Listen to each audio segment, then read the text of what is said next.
Hi guys, कैसे हैं आप सब। पिछले दोनों वीडियोज़ के लिए थैंक यू। सब्सक्राइब, लाइक और शेयर करने के लिए। आज मैं आपको ब्लड सर्कुलेशन के अगले पार्ट ब्लड ग्रुप के बारे में बता रही हूँ, जिसके अंदर blood group system, RH factor system और इरिथ्रोब्लास्टोसिस फिटेलिस का अध्ययन करेंगे। ब्लड ग्रुप इसका मतलब ये है कि सभी के अंदर ब्लड जो है वो सेम नहीं होता। ब्लड है वो चेंज होता है।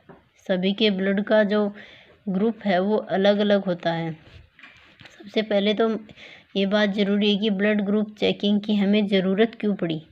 ब्लड ट्रांसफ्यूजन करना पड़ता है। कई बार क्या होता है कि किसी की चोट लगती है ना, तो ब्लड बहुत ज़्यादा बह जाता है, या फिर प्रेगनेंसी के टाइम, या फिर अगर किसी में खून की कमी है, अगर हीमोग्लोबिन लेस अमाउंट में है तो उससे खून चढ़ाना पड़ता है। इसी को ब्लड ट्रांसफ्यूजन कहा जाता है। ब्लड ट्रांसफ्यूजन के लिए ही ब्लड ग्रुप की ज़रूरत पड़ी थी। ब्लड ट्रांसफ्यूजन का कार्य सबसे पहले फ्रांस के अंदर किया गया था, इसके बाद इंग्लैंड में हुआ था। इन्होंने 18वीं सदी में ही ब्लड ट्रांसफ्यूजन का कार्य किया था, लेकिन उस टाइम ब्लड ग्रुप की खोज नहीं हुई थी, इसलिए इनको ब्लड ट्रांसफ्यूजन करना होता था। तो ये कर तो लेते थे, लेकिन अगर ब्लड ग्रुप मैच नहीं हो रहा है तो उसमें कई बार किसी इंसान की मृत्यु भी हो जाती थी। उसके बाद लैंड स्टीनर नामक एक साइंटिस्ट आया, उसने बताया कि ब्लड ग्रुप जो है वो होते हैं, इन सभी के अंदर ब्लड जो है वो सेम नहीं होता। एंटीजन और एंटीबॉडियाँ डिफरेंट होते हैं। इसलिए उसने AB और AB ग्रुप की खोज की। फिर डिकोस्ट ले आया उसने, और स्ट्रूली ने O ब्लड ग्रुप की खोज की। इन्होंने ब्लड ग्रुप्स की खोज करने के बाद ये पता चला कि ब्लड जो है वो सेम नहीं होता, ग्रुप्स में होता है। किसी का A है, किसी का B है, किसी का AB है, किसी का O ग्रुप है। RBC जो होती है उसके अंदर एंटीजन और एंटीबॉडीज बनते रहते हैं।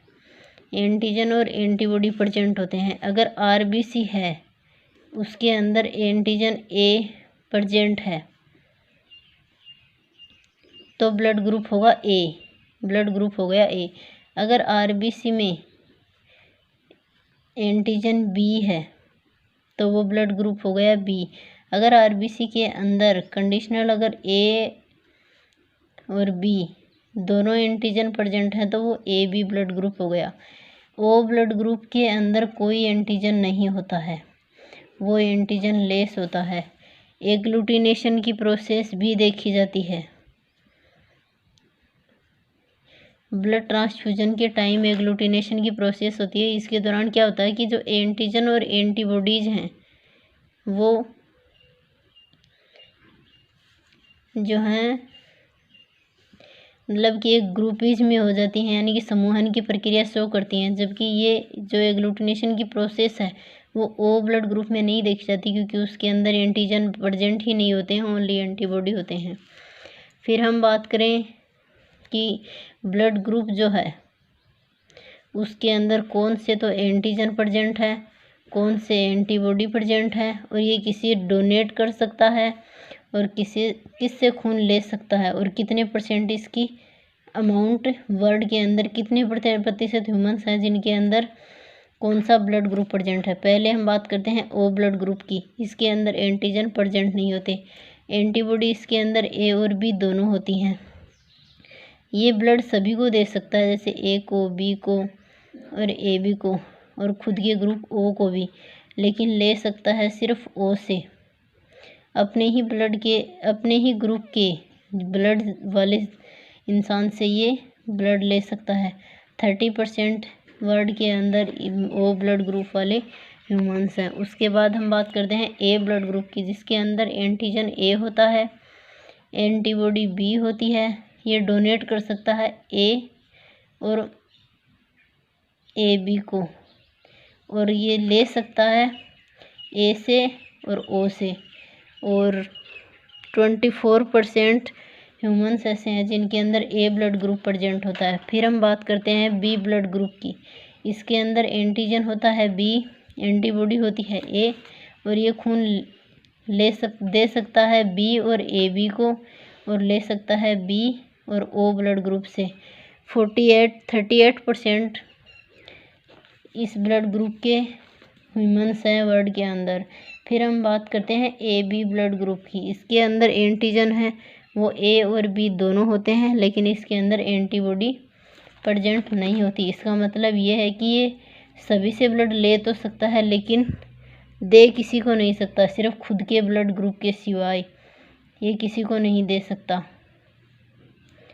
और ये ले सकता है सबसे,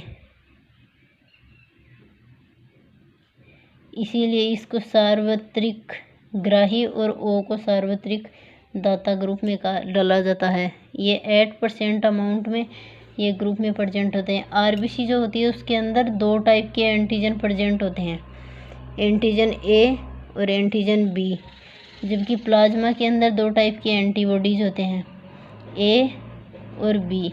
इसके बाद हम बात करते हैं जेनेटिक्स ऑफ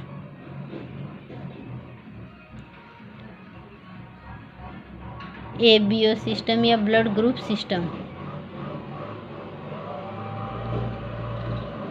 या एबीओ सिस्टम।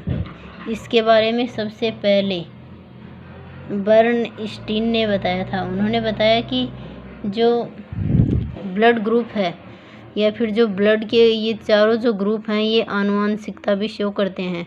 अगर एक माता है उसका ब्लड ग्रुप ए है और पिता का बी है, तो उनके अंदर जो ब्लड ग्रुप बेबी के अंदर आएगा वो ए भी हो सकता है, ओ भी हो सकता है, लेकिन उसके अंदर बी और ए भी कभी नहीं बनेगा। और अगर कंडीशनल ए और बी के अंदर ब्लड ग्रुप अगर बन रहा है, ए भी बन रहा हो, ए बी भी बन रहा हो, ए बी भी बन रहा हो और ओ बन रहा हो, तो उनके अंदर ऐसा कोई ग्रुप नहीं है जो बन नहीं पाएगा।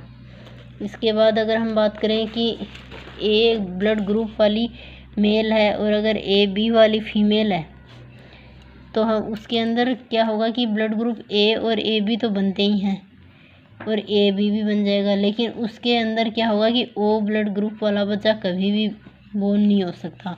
इसी टाइप से बाकी के ग्रुप्स हैं जिनके अंदर जैसे ए का ओ के साथ हो, तो ए ब्लड ग्रुप का भी वे भी हो सकता है, ओ भी हो सकता है, लेकिन बी और ए बी कभी नहीं बनेंगे। इसी टाइप से बी ग्रुप और ए बी वालों के। उसके बाद हम बात करते हैं RH फैक्टर की, जिसकी खोज RH फैक्टर की खोज लैंडस्टीनर और विनर ने की थी। इन्होंने एक रिसस मंकी है उसके अंदर इसकी खोज की थी, इसीलिए RH फैक्टर को रिसस के नाम से भी जाना जाता है। इसके अंदर एंटीजन की एब्सेंस और प्रेजेंस के बेस पर इसे 2 टाइप में डिवाइड किया गया, RH positive and RH negative. RH positive के अंदर क्या होता है कि एंटीजन हैं वो प्रेजेंट होते हैं, RH नेगेटिव के अंदर एंटीजन एब्सेंट होते हैं, इसलिए ये RH नेगेटिव फैक्टर कहलाता है। इसके बाद हम बात करें कि अगर RH नेगेटिव है और उसे RH पॉजिटिव का ब्लड चढ़ाया जा रहा है, तो एक बार तो वो शूट हो जाता है और उसे कोई प्रॉब्लम नहीं होती, क्योंकि उस टाइम उसके अंदर एंटीबॉडीज नहीं बनते हैं। लेकिन अगर बार बार RH पॉजिटिव ही चढ़ाया जा रहा हो, तो उसके अंदर RH नेगेटिव के अंदर एंटीबॉडीज़ का फॉर्मेशन होने लगता है, जिसको आइसो इम्यूनलाइजेशन कहते हैं।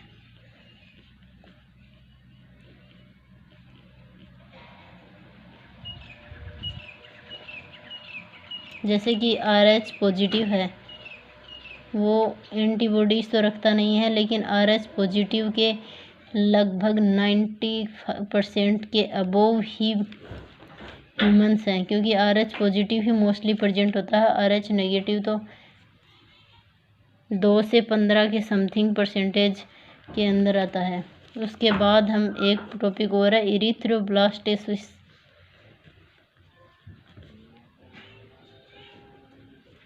फिटेलस, इसके अंदर क्या होता है कि RH नेगेटिव तो मेल है पॉजिटिव और RH नेगेटिव फीमेल है। अगर वो RH नेगेटिव को बोर्न कर रहे हैं तो फर्स्ट टाइम तो ये कंडीशन अप्लाई हो सकती है, लेकिन अगर वो दोबारा सेकेंड प्रेगनेंसी के टाइम अगर यही RH पॉजिटिव और RH नेगेटिव मेल फीमेल का कॉन्ट्रैक्ट में आते हैं तो या तो वो बेबी ख़त्म हो जाता है, मतलब कि डेड हो जाएगी बेबी की, जिसे हीमोलाइटिक पीलिया कहा जाता है।